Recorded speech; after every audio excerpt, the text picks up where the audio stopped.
안녕하세요. 노래치료사 이윤입니다. 오늘은 긍정적인 자기 대화에 대해서 공부하는 시간을 가져보도록 하겠습니다.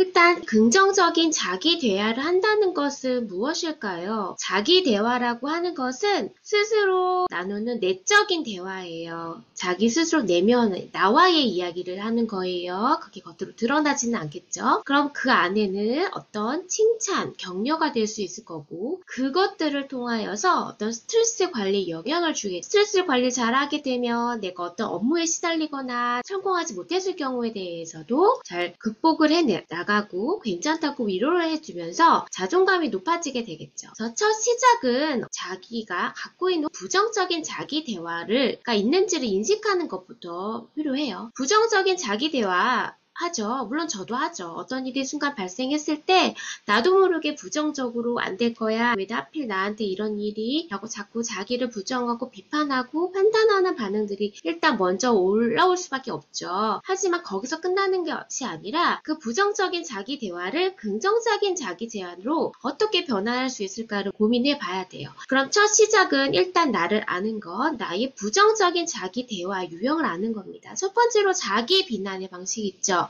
나는 쓸모없어 라고 생각하는 건 역시 나는 형편없는 사람이야. 역시 나는 잘 못해 라고 스스로 되게 단정지고 비하하는 거고, 두 번째로는 최악의 상황을 상상하는 거예요. 이 일이 잘못되면 모든 것이 끝나는 거야. 굉장히 부정적인 상황들을 간주해서 하는 부분들이 있겠죠. 세 번째로는 과대 해석이 있습니다. 내 실수로 모두가 날 싫어할 거야 라고 하는 거. 내 실수로 물론 잘못은 있겠지만 모두가 다 나를 싫어하지는 않겠죠. 물론 싫어하는 사람도 있긴 하지만 모두가는 아닐 거란 말이에요. 과대 해석하는 경우들도 있고요. 최악의 상황을 상상할 수 있어요. 나는 절대 이 일을 해낼 수가 없어 라고 최선의 상황도 있지만 항상 최악의 상황만을 많이 고려하시는 분들은 부정적 자기 대화가 많다고 생각하시면 될 것 같아요. 스스로한테 어떤 대화를 하시나요? 긍정적인 대화를 많이 하시나요? 부정적인 대화를 많이 하시나요? 저도 긍정적인 대화도 하지만 부정적인 대화도 하죠. 하지만 보다 긍정적인 대화를 더 많이 늘리려고 노력을 하고 있어요. 자기 대화를 하기 위해서는 먼저 자기의 잘못이나 자기를 인정하는 것부터 시작이 돼요. 나에 대한 긍정적인 평가, 부정적인 평가를 아는 것. 이 자존감이라고 하는 것은 자기 자신에 대한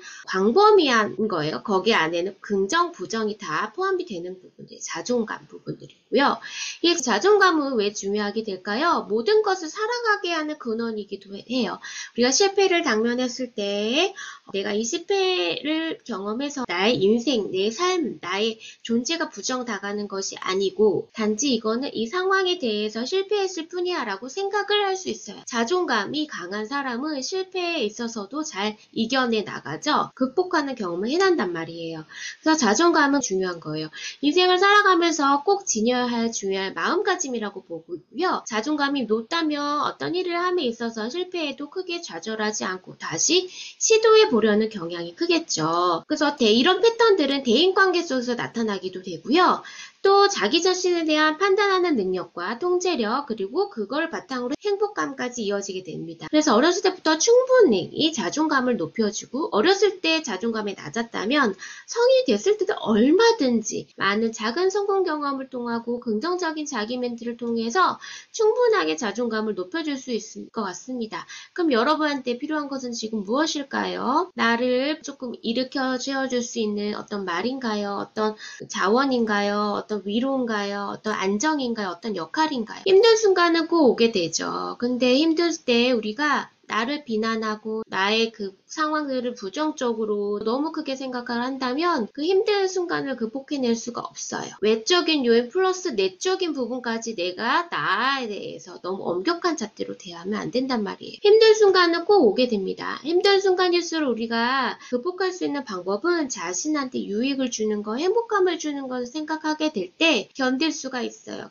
견디게 될 때 그냥 그 상황을 포기만 하지 않고 그냥 과정을 천천히여도 지켜만 보는 것도 견디는 것입니다. 힘들 때 실패로 끝났지만 그 상황에서 나는 무엇을 얻었는지 이것은 나한테 어떤 의미가 있는지들을 생각할 때 우리의 고통은 한결 가벼워집니다.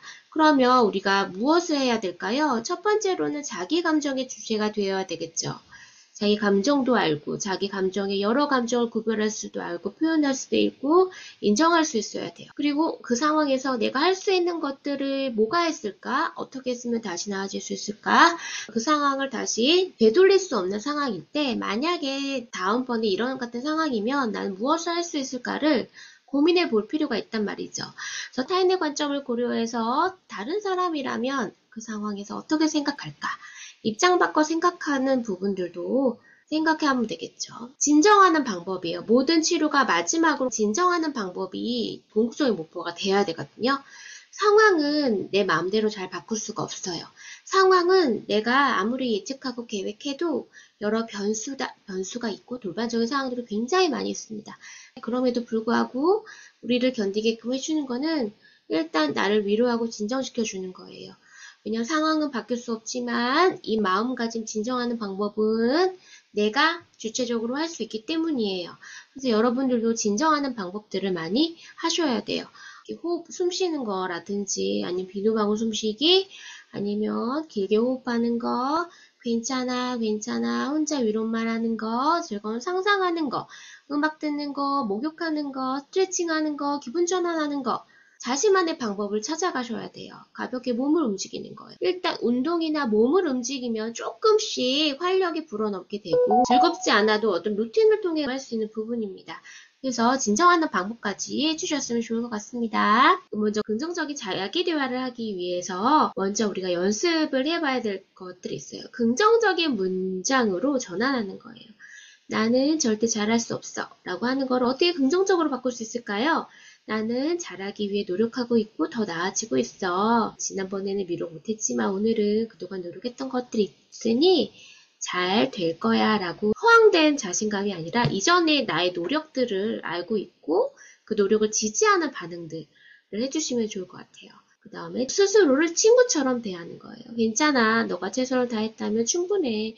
괜찮아. 너가 원하지 못했던 결과가 나왔더라도 괜찮아. 토닥토닥이 해주고 애썼어. 수고했어. 라고 내가 나한테 위로를 해주는 거예요. 긍정적인 확언을 활용할 수 있어요. 긍정 확언이라고 하는 거는 검색해 보셔도 많이 나오고 어린이를 위한 긍정 확언, 어른을 위한 긍정 확언이 있죠. 스스로 긍정적인 피드백들을 할 수 있는 것을 매번 이야기를 하는 거예요.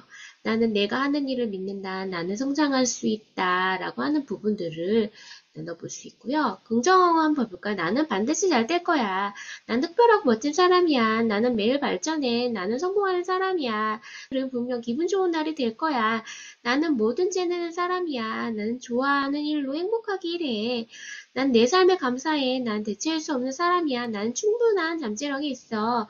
나에겐 사람을 이끄는 힘이 있어. 나는 모든 문제의 해결책을 가지고 있어. 나는 지치지 않는 체력을 가지고 있어. 나는 용기와 자신감이 넘쳐. 나는 모든 일에 있어서 열정적이야. 나는 모든 면에서 긍정적이야. 나는 오늘도 행복한 하루를 시작할 거야. 나는 누군가에게 큰 영향을 줄 거야. 나는 모든 일의 목표가 뚜렷해. 난 독창적이야. 라고 하는 것들을 많이 반복적으로 내뱉다 보면 나도 모르게 그걸 기억하게 되고 그런 사람인 것 같다는 느낌을 주게 돼요. 그 다음에 긍정적인 대화 훈련하기 위해서는 감사하는 마음을 키우는 거예요. 매일 3가지씩 적어보는 것도 해볼 수 있고요. 자기 돌봄 루틴에 포함시켜요. 자기를 돌보는 과정도 하나의 일과처럼 루틴이 되어야 돼요.